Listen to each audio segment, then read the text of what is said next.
जय श्री सीताराम जी। श्री रामचंद्र जी की माता कौशल्या जी भरत की बारंबार बड़ाई करते हुए कहती हैं कि मैं भरत को कुल का दीपक जानती हूँ। यह बात मुझसे महाराज ने बार बार कही थी। सोना कसने से व जोहरी के मिलने से ही परखा जाता है। पुरुष का स्वभाव समय पड़ने पर ही जाना जाता है। आज मेरा यह कहना ठीक नहीं, क्योंकि शौक और स्नेह के कारण विवेक कम हो जाता है। कौशल्या जी की गंगा जी के समान निर्मल वाणी सुनकर सब रानियां प्रेम में विहर हो गई। फिर कौशल्या जी ने धीरज धरकर कहा, हे देवी मिथिलेश्वरी, ज्ञान के भंडार श्री जनक जी की प्रिया, आपको कौन उपदेश दे सकता है। हे रानी, अवसर पाकर आप राजा से अपनी ओर से समझा कर कहना कि लक्ष्मण को रख ले और भरत वन को चला जाए। यदि यह सलाह महाराज के मन में भली लगे तो भली बाती विचार कर यही उपाय करना। मुझे भरत का बड़ा सोच है। भरत के मन में गूढ़ प्रेम है। भरत के रहने से मुझे भलाई नहीं लगती। उनका स्वभाव देखकर वह सीधी वाणी और भली वाणी सुनकर सब रानियां करुणा रस में मगन हो गई। आकाश से फूलों की वर्षा और धन्य धन्य की ध्वनि होने लगी। सिद्ध व मुनि स्नेह में मगन हो गई। रानियां थकित होकर देखती रह गई। तब सुमित्रा जी धीरज धरकर कहने लगी, हे देवी, 2 घड़ी रात बीत गई है। यह सुनकर राम माता कौशल्या जी प्रेम के साथ उठी और स्नेह के साथ सद्भाव से बोली, आप शीघ्र डेरे को पधारिए। हमको तो ईश्वर की ही गति है अथवा जनक जी हमारे सहायक हैं।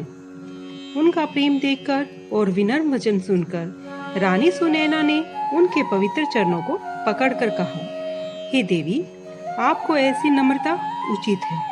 आप राजा दशरथ जी की रानी हैं और राम जी की माता हैं। प्रभु अपनी नीच जनों को भी आदर करते हैं, जैसे आग धुएं को और पर्वत घास को सिर पर धारण करते हैं। हमारे राजा तो कर्मवाणी से ही आपके सेवक हैं। सहायक तो महादेव जी और पार्वती जी हैं। आपकी सहायता करने योग्य जगत में कौन है। क्या दीपक कभी सूर्य की सहायता कर सकता है।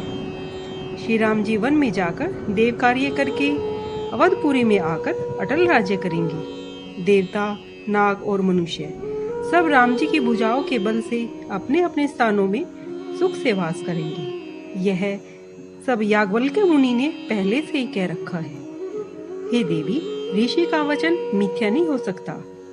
इस प्रकार बड़े प्रेम से पांव पड़ सीता जी के लिए विनती करके आज्ञा पाकर सीता जी समेत सुनैना जी अपने डेरे को चली। जानकी जी अपने कुटुंबियों से जो जिस योग्य था उसी भांति सबसे मिली। जानकी जी को तपस्विनी के वेश में देखकर सब अप्रसन्न हुए।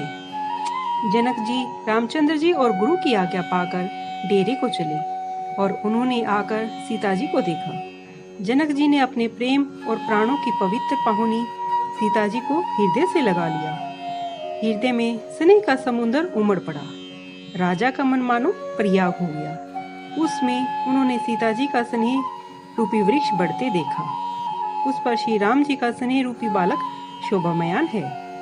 जनक जी का ज्ञान रूपी मार्कंडेय मुनि मानो विकल होकर डूबते डूबते उस बालक का सहारा पाकर बच गया। जनक जी की बुद्धि कभी मोह में मगन नहीं है। यह तो श्री सीताराम जी के स्नेह की महिमा है। पिता माता के स्नेहवश सीता जी विकल होकर अपने आप को संभाल नहीं सकी, तो भी पृथ्वी की कन्या सीता जी ने समय और श्रेष्ठ धर्म को विचार कर धीरज धारण किया। तपस्विनी के वेश में जानकी जी को देखकर जनक जी को बहुत ही प्रेम और संतोष हुआ। वे बोले, हे बेटी, तुमने दोनों कुलों को पवित्र कर दिया।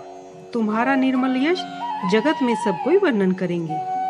तुम्हारी कीर्ति रूपी नदी गंगा जी को भी जीतकर करोड़ों ब्रह्मांडों में बह चली है। गंगा जी ने तो पृथ्वी पर 3 ही तीर्थ स्थान बनाए हैं, परंतु तुम्हारी कीर्ति का तो अनेकों साधुजनों के समाज में स्थान है।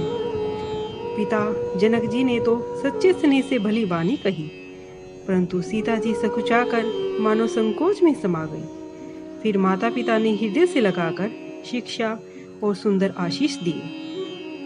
सीता जी मन में सकुचाकर यह नहीं कहती कि रात में मुझे यहाँ नहीं ठहरना। रानी ने सीता जी का रुख समझकर राजा को जता दिया। तब वे मन में सीता जी के शील स्वभाव की बड़ाई करने लगे। बारंबार मिलकर राजा रानी ने सीता जी को आदर के साथ विदा किया। फिर चतुर रानी ने समय पाकर राजा से भरत की मधुर वाणी से बड़ाई की। सोने में सुगंध और सुधा में चंद्रमा के सार रूप अमृत के समान भरत जी का व्यवहार सुनकर राजा ने अपने सजल नेत्र बंद कर लिए। शरीर पुलकित हो गया और प्रसन्न मन से उनकी बड़ाई करने लगे। जय श्री सीताराम जी की।